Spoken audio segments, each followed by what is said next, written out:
네, 하나님의 말씀은 고린도 후서입니다. 고린도 후서 5장 17절 한 절만 다 같이 읽도록 하겠습니다. 네, 신약 성경 뒤에 보면 로마서 다음에 고린도 전서 후서 나오죠? 네, 고린도 후서 5장 17절 말씀을 나누도록 하겠습니다. 다 찾으셨죠? 다 같이 읽어보겠습니다. 시작. 그런즉 누구든지 그리스도 안에 있으면 새로운 피조물이라. 이전 것은 지나갔으니 보라 새 것이 되었도다. 아멘. 할렐루야. 네, 오늘 예배에 참여하신 여러분들을 주님의 이름으로 환영합니다. 요즘 휴가철을 맞이해서 원근 각처로 다 흩어지셨다가 다시 오셨는데 건강한 모습으로 다시 뵐 수 있어서 너무나 좋고 감사합니다. 아, 여러분들이 교회에 오실 때 그 오시는 모습을 보면 참 목사로서 마음이 너무 좋습니다. 그리고 여러분들이 또 표정을 보면 웃고 계신가 아니면 심각하신가 이런 것들을 눈여겨 살펴보게 돼요. 혹시 또 무슨 일이 있으신 건 아닌가. 근데 여러분들이 이렇게 밝게 웃으시는 모습을 보면 목사로서 참 마음이 기쁩니다. 근데 하나님 안에서 항상 평안하시고 두려워하지 마시고 주님이 우리와 함께 하시며 오른손으로 붙들어 주신다고 도와준다고 하시고 계시니까 그 말씀 확실하게 믿고 하루하루 힘있게 주님 보실 그날까지 걸어갈 수 있기를 바랍니다. 오늘은 본문의 말씀을 통해서 여러분들에게 새로운 설레는 은혜라는 제목으로 말씀을 전하도록 하겠습니다. 우선 고린도 후서를 보다 보면 1장부터 쭉 보다 보면 참 관심 있는 주제가 나옵니다. 그것은 바로 사도 바울이 자신의 사도됨을, 사도직을 변호하는 내용들이 있습니다. 사도 바울의 편지들을 보면 몇몇 군데에서 자신의 사도직을 변호하는 내용들을 보게 됩니다. 그래서 오늘 이 고린도 후서에서도 역시 마찬가지고 오늘 본문을 보면 바울은 먼저 고린도 교인들이 사도 바울 자신의 그 사도직분을 다시 잘 인정해주고 인식해주기를 바라고 원했습니다. 자, 그래서 바울은 현재 자기가 이 사도직을 수행할 수 있게 된 것은 예수님의 강권하시는 사랑 때문이었다라고 말합니다. 즉, 여러분 사도 바울을 사도직으로 세운 것은 그 어떤 누구 사람들이 아니었지요. 바로 예수님의 은혜로 그가 사도가 되었다는 것입니다. 그거를 다시 한번 사도 바울이 고린도 교회 성도들에게 전하면서 자신의 사도직을 다시 한번 재인식할 수 있도록 돕는 내용을 쓰고 있습니다. 그 사도직이 사람이나 또 자기 스스로에서 난 것이 아니라 예수님에게서 난 것임을 분명히 하면서 그 사도직에 대한 정당성을 잘 밝히고 있고요.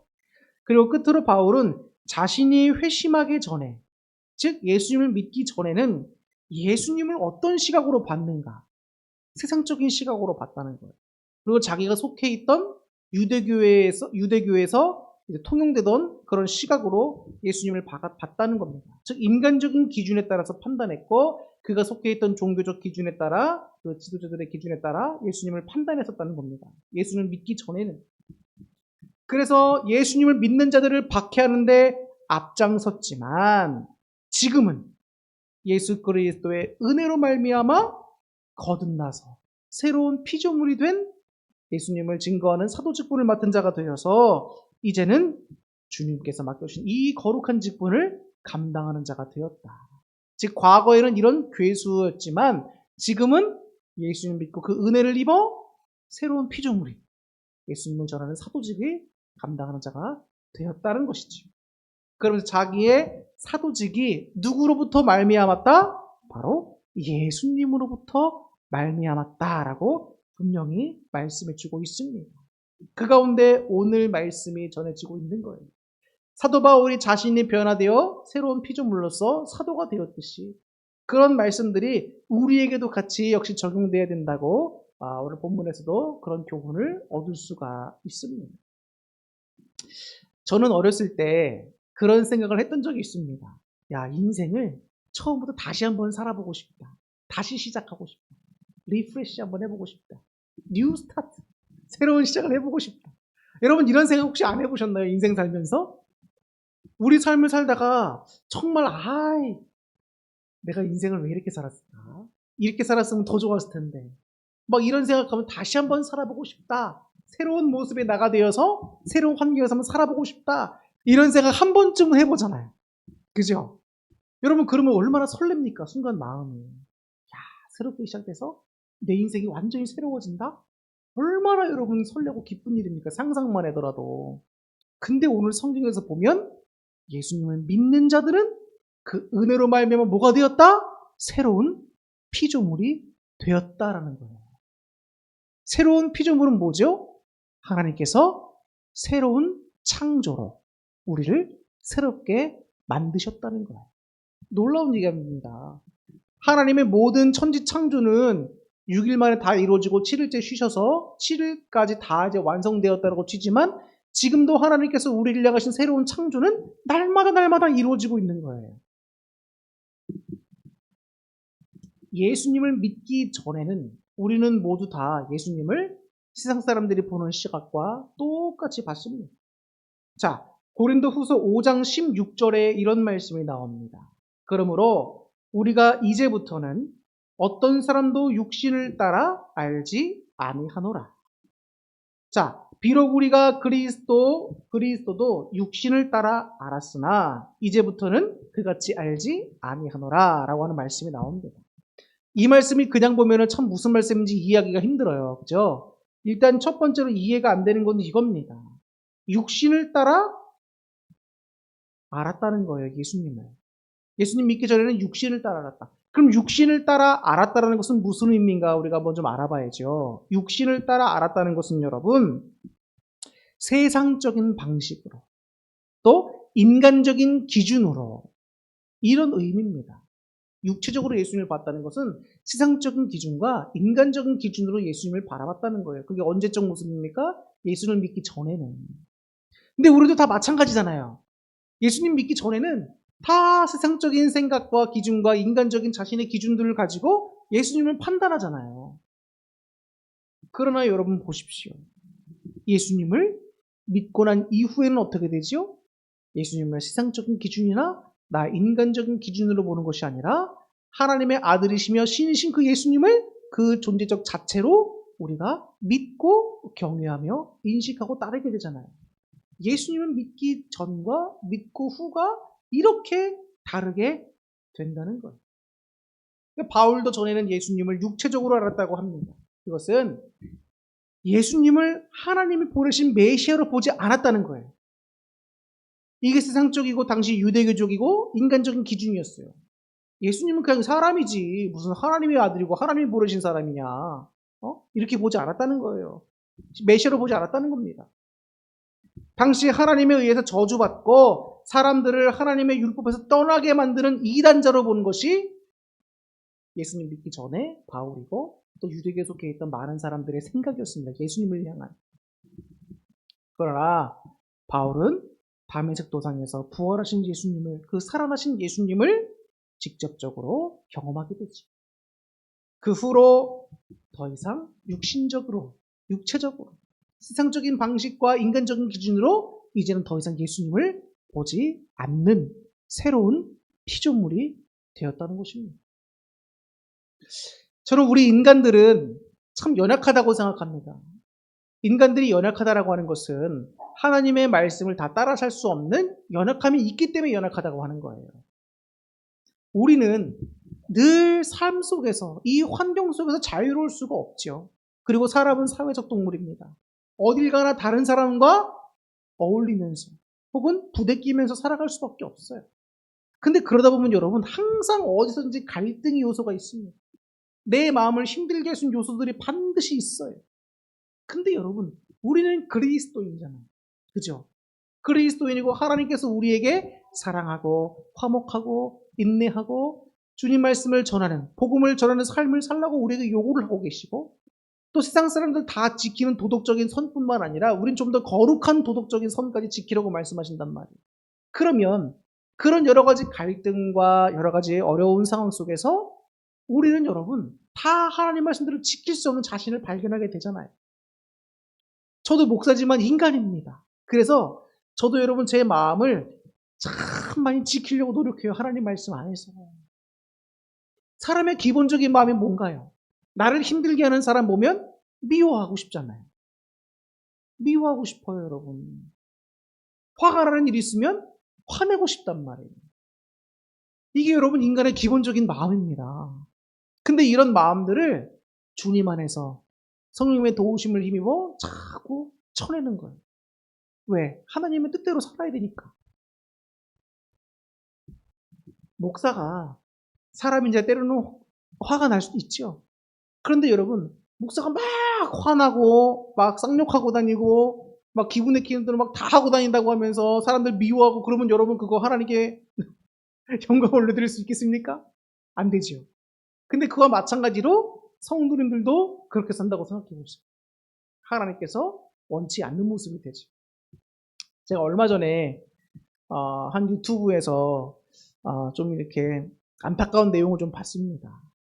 그 유튜브 영상을 보면 미국 이제 그 경찰이 이제 그 사건들을 다루면서 좀 이렇게 이슈가 될 만한 것들 혹은 관심 있어 할 만한 것들을 이렇게 뭐 이렇게 영상을 올리는 게 있었나 봐요. 근데 그걸 우리 한국 유튜버가 또 이렇게 어떻게 해가지고 갖고 와서 보여주는데 어떤 음식점입니다. 근데 그 음식점에서 한 나이가 지긋하신 한 60대 이상 되시는 그 나이가 있는 한국인 분이 미국에 있던 일이에요. 미국 음식점에서 좀 이렇게 난동을 부리는 일이 있었던 거예요. 근데 그 이유는 간단했습니다. 자기가 음료수를 시켰는데 이 음료가 달지 않고 쓰다는 거예요. 그래서 그 음료수를 다시 갖고 가서 직원에게 당신 이거 한번 먹어봐라. 이거 제 맛이 안 난다. 쓰다. 한번 먹어봐라. 이렇게 했대요. 그 매니저가 자신은 이거 먹지 않겠습니다. 왜냐면 다른 사람이 먹었던 거니까 굳이 먹을 필요는 없잖아요. 다시 만들어주면 되는 거잖아요. 근데 안 먹는다고 하니까 그 한국 그 남성분이 이걸 던지려고 하면서 음료수를 던지려고 하면서 막 쌍욕도 하고 막 그런다 보더라고요. 근데 그런 모습을 보니까 그 매니저 주변에 있던 같은 직원들도 그 노년분 그분에게 막 같이 욕을 하면서 막 했었나 봐요. 그러니까 화가 나서 막 난동을 부리니까 경찰을 결국 부른 거죠. 근데 경찰이 와서 이런저런 상황을 듣고 하는데 이 남성분이 전혀 말이 안 통하고 자기 얘기만 계속하고 남말하면 자기가 끊으면서 자꾸 자기 얘기만 하고 막 이러는 거예요. 그러니까 누가 보더라도 눈살이 찌푸려집니다. 저 사람 왜 그럴까? 근데 알고 봤더니 목사님이셨던 거. 충격이죠. 목사님이 그러셨던 거예요. 목사님이. 자기 미국에 사는 딸을 만나러 간 것 같아요. 아니면 친척을 만나러 갔는지 외국어를 잘 못하시더라고요. 영어를. 그러다 보니까 아마 한국이 아니라 미국에서 뭐 촬영될까 싶어서 그냥 행동을 막 하셨던 것 같아요. 본 성격대로. 근데 그게 이제 유튜브 상에 다 퍼졌잖아요. 그럼 자기네 교회 교인들도 보고 다 볼 텐데 그거 어떡합니까? 너무 안타까운 거예요, 그게. 물론 음식점 직원들이 처음에 잘못을 했죠. 근데 그렇다 할지라도 다시 만들어주겠다고 하면 될 텐데. 그런 말도 못할 정도로 계속 자기 얘기만 하면서 난동을 피우니까 일이 이렇게까지 된 거잖아요. 근데 여러분들은 이런 모습을 볼 때 어떤 걸 느끼십니까? 예수님 믿고 우리는 전과는 다른 새로운 피조물이 되었다고 하는 거예요. 새로운 성도로서의 신분으로, 하나님의 자녀로서의 신분으로, 집사, 권사, 장로로서의 신분으로, 목사로서의 신분과 사모로서의 신분으로 하나님이 만들어주셨고 우리를 세워가시고 만들어가시고 사용하고 계시는데 우리들의 모습 속에서는 여러분 아직도 변화되지 못하고 내 생각과 내 뜻대로 내 기준대로만 살려고 하는 내 성격과 성질대로만 살려고 하는 모습이 그대로 남아있지 않은가 우리가 한번 좀 이렇게 점검해 봐야 됩니다. 여러분 인격적인 성숙은 어떻게 일어날까요? 인격적인 성숙도 여러분 고통과 아픔이 없이는 일어날 수 없어요. 그런데 그런 고통과 아픔과 갈등의 요소들을 만났을 때 제일 중요한 게 뭡니까? 왜 이런 일이 발생했을까? 그 원인을 찾는 것도 중요하지만 먼저는 자신을 한번 돌아봐야 돼요. 정말입니다, 여러분. 항상 모든 발전은 여러분 성숙은 자신을 돌아보는 데서부터 시작돼요. 남에게서 외부 요인에서 자꾸 그 원인을 찾으려고 하지 말고 나를 한번 되돌아보시란 말이에요. 근데 세상 사람들이나 믿는 사람들이나 자신을 객관적으로 용기 있게 들여다보고 돌아볼 수 있는 사람이 많지가 않은 것 같아요. 혹은 돌아보더라도 인정하려고 하지 않는 것 같아요. 그래서 여러분, 하나님께 나의 잘못을 가지고 회개를 드릴 수 있다라고 하는 것은 여러분, 자신을 정직하게 직면하고 바라볼 수 있는 용기 있는 사람만 가능한 거예요. 내가 정말 잘못했구나. 내가 이런 부분이 부족했구나. 이걸 인정한다는 건 여러분, 내 자존심도 내려놓는 일이고, 내 성격과 성질도 내려놓는 일이고, 주님 옆에 철저하게 순복한다. 주님 옆에서 따라간다. 이런 의미가 담겨 있는 거예요. 과거에 나는 이랬는데 참 창피하고 부족한 모습이 많다. 여러분, 하나님은 오늘도 여러분들에게 말씀하세요. 과거에 집착하지 말라는 거예요. 하나님이 언제 우리에게 네 과거 갖고 우리 과거 갖고 뭐라고 한 적 있으십니까? 전혀 없어요. 그냥 내 생각일 뿐이에요. 근데 그런 생각에 빠지다 보면요, 악한 영혼이 자꾸 틈타가지고 우리를 더 침체하게 만들고 더 그 생각 깊이 빠지게 만들고 우리를 자꾸 하나님께부터 멀어지게 만든다. 우리를 더 힘들게 만든단 말이에요. 우리가 생각을 하나님 안에서 자꾸 긍정적으로 일부러 해야 되는 필요가 있습니다. 부정적인 생각과 안타까운 생각, 악한 생각 속에는 반드시 악한 영이 틈타게 되어 있어요. 그렇기 때문에 성경에서도 주님께서 마음과 생각을 지켜야 된다고 하는 거예요. 마음과 생각을 지켜라. 그리스도인이 되는 것은 여러분, 그리스도인답게 살아야 함을 의미합니다. 자, 우리가 읽지는 않았지만 15절 말씀을 우리가 다 같이 한번 읽어보겠습니다. 15절 말씀. 자, 5장 15절. 자, 시작. 그가 모든 사람을 대신하여 죽으심은 살아있는 자들로 하여금 다시는 그들 자신을 위하여 살지 않고 오직 그들을 대신하여 죽었다가 다시 살아나신 이를 위하여 살게 하려 함이라. 자, 예수님께서 모든 사람을 대신해 죽으셨습니다. 그죠? 어린 양의 제물 되셔서 우리의 모든 죄를 지시고 단번에 죽으심으로 그 모든 죄를 다 씻겨주셨단 말이에요. 근데 예수님께서 왜 모든 사람을 위해서 죽으셨냔 말이에요. 그 이유가 있습니다. 우리를 구원하시기 위해서 죽으신 것은 100% 사실인 거고, 자, 또 한 부연 설명으로 나오는 것이 있습니다. 구원받은 사람은 그러면 어떻게 살아야 되냔 말이에요. 여기 나오죠? 다시는 그들 자신을 위하여 살지 않고, 이제는 여러분, 내 생각과 내 기분과 내 성질대로 더 이상 그렇게 살지 않게 하기 위해서 그들을 대신하여 죽었다가 다시 살아나신 이를 위하여, 즉 예수님을 위하여 살게 하기 위해서 예수님이 십자가의 대속의 죽음을 택하셨다는 거예요. 구원받은 사람은 어떻게 살아야 합니까? 나 중심으로? 내 뜻대로? 아니라는 거예요. 이제는 예수님을 위하는 삶, 예수님의 뜻을 쫓는 제자로서의 삶, 새로운 피조물된 우리의 모습을 위하여서 예수님께서 돌아가셨단 말이에요. 만약에 예수님께서 십자가들로 돌아가셨는데 우리의 모든 죄를 씻겨주시는데 우리는 그냥 그대로 똑같이 옛날처럼 계속 살아간다고 생각해 보세요. 그 주님께서 헛죽음하신 거잖아요. 그렇지 않습니까? 우리는 살면서 한 번쯤은 내가 다시 한번 새로운 인생을 살고 싶다라고 생각하지만 우리는 예수님 안에서 매일 매순간 새로운 삶을 살게 되는 거예요, 여러분. 놀라운 은혜인 겁니다. 여러분들이 예수님께 회개하고 주님께 나아가면 우리의 모든 죄를 씻겨주시고 다시 우리를 새롭게 살 수 있도록 주님께서 기회를 허락해 주신다는 말입니다. 그렇기 때문에 오늘 사는 이 시간이 나에게 주어진 최고의 은혜인 거예요. 오늘을 내가 어떻게 주님 말씀대로 살아가느냐에 따라서 미래가 바뀌어요. 오늘이 기회인 겁니다. 새로운 기회, 내 인생을 새롭게 살 수 있는 기회, 하나님 말씀 따라 살 수 있는 기회, 그게 바로 오늘이요 이 시간이라는 거예요, 여러분. 얼마나 귀한 내용입니까? 예수님이 우리의 모든 죄를 다 씻겨주시고 우리를 구원해 주실 뿐만 아니라 우리를 날마다 매 순간마다 새로운 피조물을 만들어 주신다고요.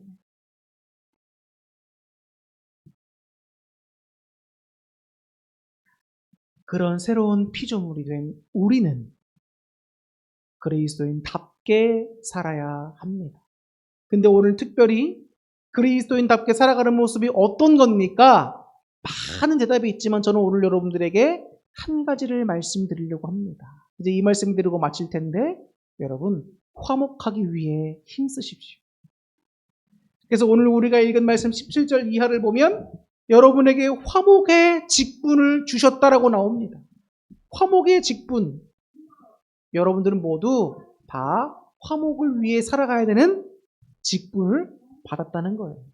그거는 성도님들이건 집사님이건 권사님이건 장로님이건 목사님이건 전도사님이건 누구건 다 화목해야 하는 또 그렇게 만들어가는 직분을 다 받은 사람이라는 거예요.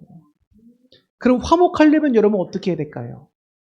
자신의 성질을 내려놔야 되고 자신의 생각만 하던 것도 내려놔야 되고 주님 말씀 안에 자꾸 내려놓는 것이 필요합니다. 그건 결국 뭔가요? 사람의 마음이 온유해져야 된다는 거예요. 온유해져야 돼. 온유해지고 겸손해지지 않으면 여러분 화목을 이룰 수가 없습니다. 여러분 한번 가만히 보세요. 싸우게 되는 계기나 원인들을 한번 보시란 말이에요. 근데 보면은 사람이 만약에 온유하다. 한쪽에 자꾸 건드는데도 온유하다. 돌을 던져라. 나는 큰 호수처럼 네 돌을 다 받아주겠다라고 하면 싸움이 안 돼요. 근데 그러려면 호수와 같은 온유한 마음을 가지려면 여러분 우리의 능력으로 되겠냐고. 안 됩니다. 한 번에 여러분 온유와 겸손의 모습을 가질 수가 없어요. 그런 사람은 애초부터 없습니다. 아무리 성인군자 성인이라고 해도 여러분 그런 사람은 없어요. 다 다듬어지고 훈련되어져 가는 거란 말이에요. 화가 나도 참고 다스리는 연습을 하고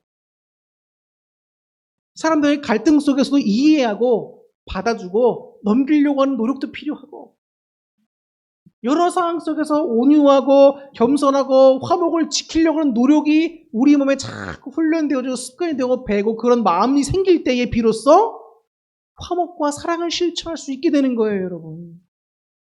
하나님 저에게 사랑할 수 있게 해주세요. 그럼 하나님은 어떻게 할까요? 사랑할 수 있는 능력을 부어주시는 것 더불어 사랑할 수 있는 환경을 자꾸 만들어주십니다. 그럼 사랑으로 섬길 수 있는 환경이 여러분 쉽겠습니까? 예수님도 말씀하시잖아요. 하나님도. 누구나 다 멋지고 예쁜 사람들은 다 사랑할 수 있어요.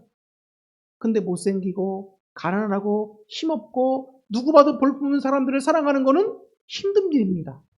근데 주님께서는 우리에게 예쁜 사람과 멋있는 사람만 사랑하는 것을 원치 않으시고 모든 사람을 그리스도 사랑으로 품기를 원하신단 말이에요. 자, 그러면 사랑할 수 있게 해주세요. 그럼 주님께서 어떻게 해주시겠습니까? 사랑을 할 수 있는 훈련되는 상황을 자꾸 만들어 주시겠죠. 하나님, 기도하는데 왜 이렇게 힘든 상황만 주십니까? 나를 사랑하시긴 하는 겁니까? 이건 여러분, 하나님께서 여러분들의 기도를 듣고 응답해주고 계시는데 하나님을 모욕하는 내용이거든요. 내 삶이 힘든 거? 감사하세요, 여러분. 그 상황 속에서 내가 다져지고 훈련되어서 하나님의 거룩한 사람을 세워져 간다니까요. 우리가 사는 인생은 여기가 끝이 아니에요, 여러분. 천국을 향한 과정일 뿐입니다. 잠깐이에요. 나그네와 같은 인생.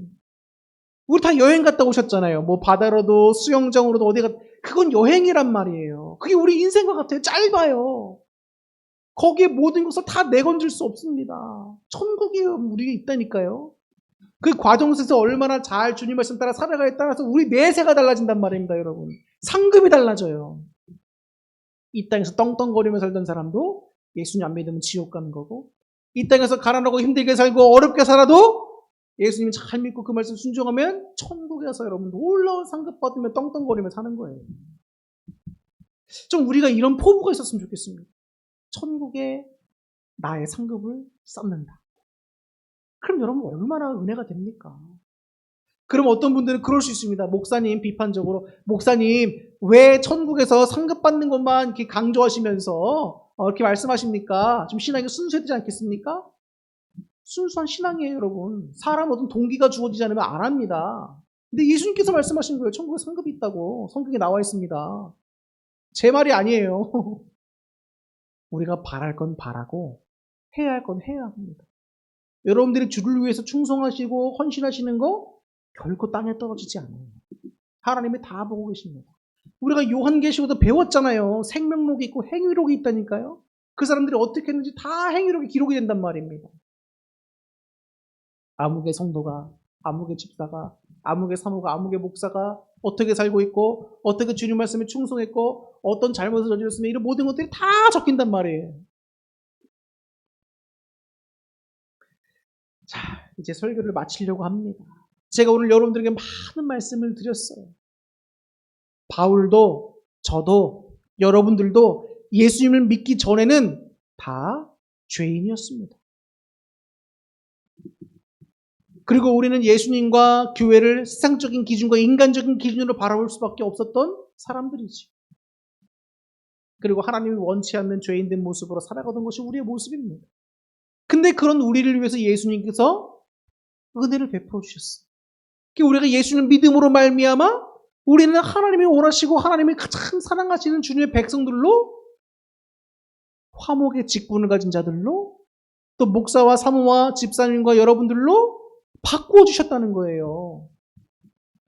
왜 바꾸어 주셨는가? 계속 내 뜻대로 살라고? 아니라는 거예요. 이제는 과거에 잘못된 모습과 너 중심적으로 살아가는 모습을 변해서 예수님을 위한 삶으로 바꿔 살라. 예수님을 위한 삶. 그래서 우리는 예수님 안에 있다라고 표현하지요. 예수님 안에 있다는 것은 무슨 의미인가요? 그리스도의 영향력을 받고 그 말씀에 쫓아 순종하며 살아가는 것을 말하는 겁니다. 여러분들은 다시 한번 말씀드리지만 여러분들의 정체성은 뭡니까? 화목의 직분을 받은 그리스도입니다. 예수님의 제자다 라는 사실을 마음반에 확 새기시고, 오늘도 여러분에게 하나님께서는 용서함과 회개를 통한 용서함의 은혜를 주셔서 새로워질 수 있는 기회를 주셨습니다. 그래도 오늘과 이 시간 이후의 모든 삶이 내 삶을 새롭게 시작하는 은혜다라는 마음을 가지시고 하나님의 말씀 따라 주를 위하는 삶, 특별히 화목을 실천하기 위해서 온유와 겸손한 마음을 달라고 기도하시고 행동하고 훈련할 수 있는 여러분 될 수 있기를 주님의 이름으로 축원합니다. 기도하겠습니다.